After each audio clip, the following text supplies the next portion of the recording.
Дивіться у цьому випуску. В окупованому Криму Росія знову проводить військові навчання. Для нас преград нет. Чи не робила лиха для Росії анексія Криму? Нарушила мои хорошие отношения с родственниками на Украине. СБУ заборонило в'їзд учасниці Євробачення від Росії. Закон один для всіх. Вітаю! Час новин на телеканалі АТР, 22 березня, 1119-й день анексії Криму. У студії Ескандер Маметов. СБУ заборонила в'їзд представниці Росії на конкурсі Євробачення-2017 Юлії Самойловій. Офіційну заборону на відвідування України впродовж 3 років ухвалили на підставі отриманих даних про порушення нею законодавства України. У червні 2015-го співачка гастролювала в окупованому Росією Криму і в'їхала туди всупереч українських законів. Організатори пісенного конкурсу Євробачення раніше заявили, що поважають рішення України про заборону в'їзду Самойловій. У Кремлі теж сказали, що не змінюватимуть російського учасника Євробачення 2017 у Києві. Служба безпеки України заборонила в'їзд на територію України громадянці Російської Федерації Юлії Самойловій. Рішення було прийнято на основі отриманих нами даних про порушення нею українського законодавства. Закон один для всіх. Обурені рішенням Служби безпеки України в МЗС Росії назвали це черговим, обурливим, цинічним і нелюдським актом київської влади.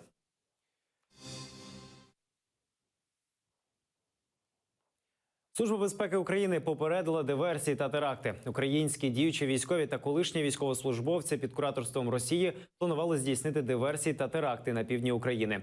9 з них затримали в Одесі у неділю. Керівник апарату голови СБУ Олександр Ткачук пояснив, що слідчі дії тривають. 4 з затриманих обрали запобіжний захід у вигляді тримання під вартою.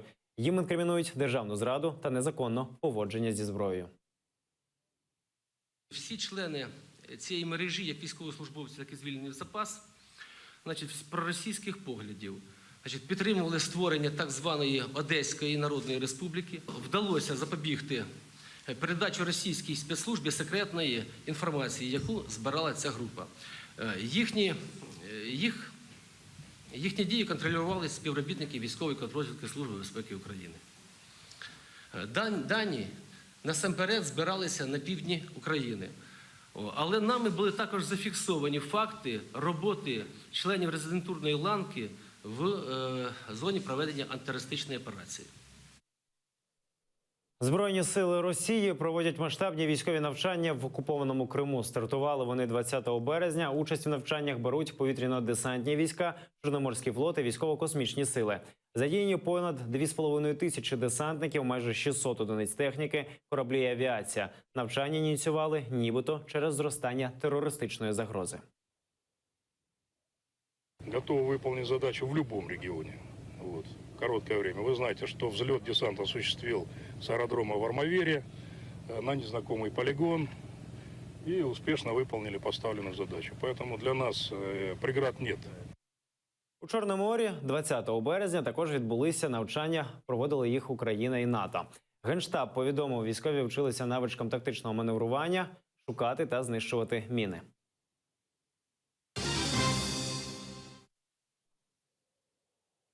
Українські військові розповіли про наслідки обстрілу села Водяне на Донеччині. У понеділок диверсійно-розвідувальна група незаконних республік атакувала позиції українських військових. Бойовики застосували важке озброєння, гради і артилерію 152 та 122 мм. Після відповіді Збройних сил України терористи повернулися на свої позиції. Це точно пряме попадання по самому селу. Ви бачили. Тут постійно така одна із найгарячіших точок на карті АТО. Міномети, ракети системи залпового вогню, БМ-21 «Град» летіли у сторону морських піхотинців.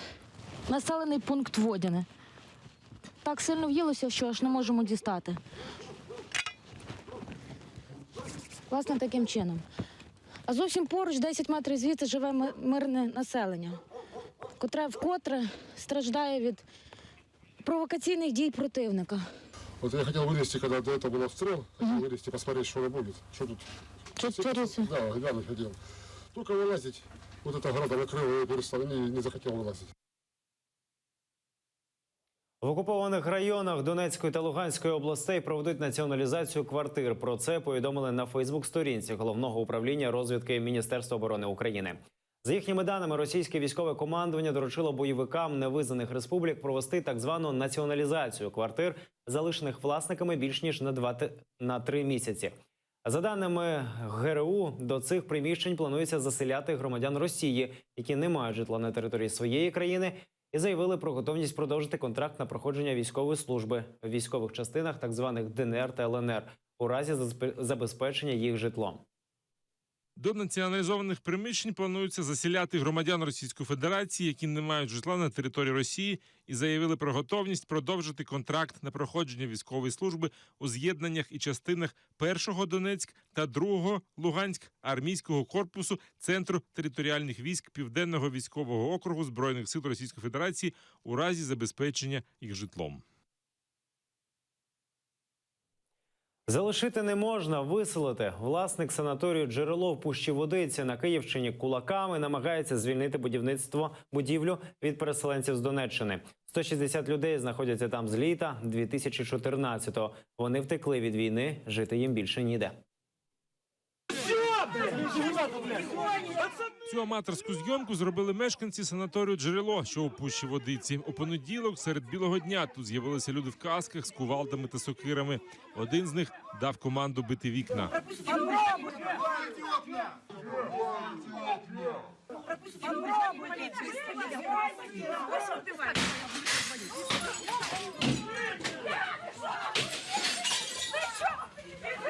Нападники зупинилися після того, як пролунали постріли. Це айдарівець Андрій Модженков стріляв з мисливської рушниці в повітря. Может, вы бы по-другому поступили, может, хотя бы ноги кому-то побили, а я гуманно постарался. Нападники представилися будівельниками, у яких є розпорядження почати ремонт будівлі. Поки не приїхала поліція, вони встигли розбити скло на вході і знеструмити підстанцію. Вот эта подстанция, которая держит почти половину Пущи Водицы. Они вырвали отсюда предохранители, повырывали провода, выдернули. Мітла, граблі, лопати та бронзбойт завжди на поготові. 160 переселенців з Донеччини живуть тут з літа 14-го. Останній рік, як в облозі. Тут давно немає газу і опалення, електрику вимикають регулярно. Как на вулкане. Каждый день провокации ждем. Умови життя тут важко назвати санаторними. Пенсіонери з Луганська, Катерина та Іван Ганас, туляться в тісному номері. А вдома у них залишилась двокімнатна квартира. Все бросили, оставили, говорить, живе, шукаємо у Києві мертве. І тут нема покою. Людей сюди розселяли волонтери. Влада не заперечувала. Никаких договорных условий не было. Просто нас поселили, мы жили, нас прописали, выдали нам справки переселенца, прописали здесь, что мы живем. Вот, и на этом дело закончилось. Никто нас не трогал. Тепер же місцева влада запевняє, в цьому санаторії офіційно місця для переселенців не виділялися. Готові допомогти людям, але тільки інформацією. Справа в тому, що місто Київ не передбачене для розміщення вимушених переселенців. Фондів, житлового фонду в Оболонської райдержадміністрації немає. Ми і проводимо активно інформування щодо наявних місць, де можна проживати в інших регіонах. У 2016 році у будівлі з'явився новий власник В'ячеслав Гомонай. Це він прислав людей з кувалдами, наполягає на виселенні. У меня и дальше есть желание и настроение туда все-таки завести строителей для того, чтобы начать процесс ремонтных работ. В марте месяце, 1 марта, я тоже предупреждал переселенцев, что, пожалуйста, находите возможность переселиться, потому что уже тепло, вы можете потихонечку находить возможность, скажем так, переселиться.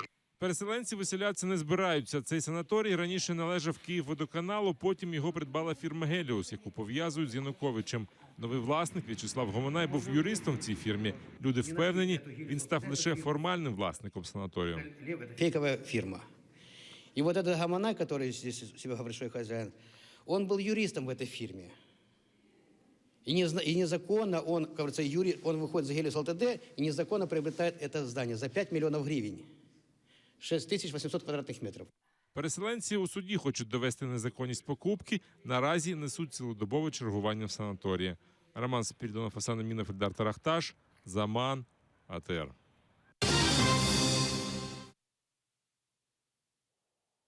У справі Ахтема Чийгоза допитали свідків захисту. Кримськотатарські активісти Рустем Рефатов та Наріман Джелял розповіли, що бачили провокації з боку учасників проросійського мітингу.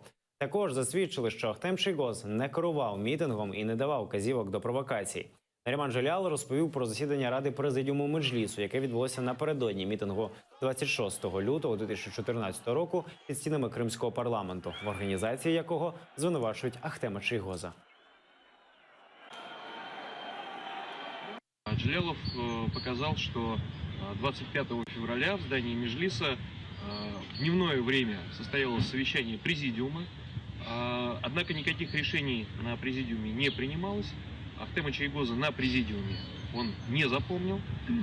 Было принято решение собрать Меджлис для того, чтобы принять уже решение по существу, проводить мероприятие или не проводить.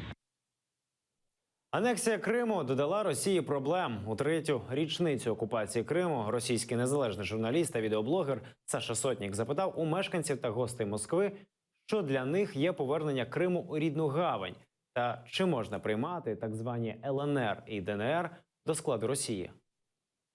А вам что дал Крым наш? Возможность туда путешествовать, ездить летом отдыхать. И планирование туда, возможно, даже переехать. Я считаю, что это праздник. Вы не считаете это праздник? Нет.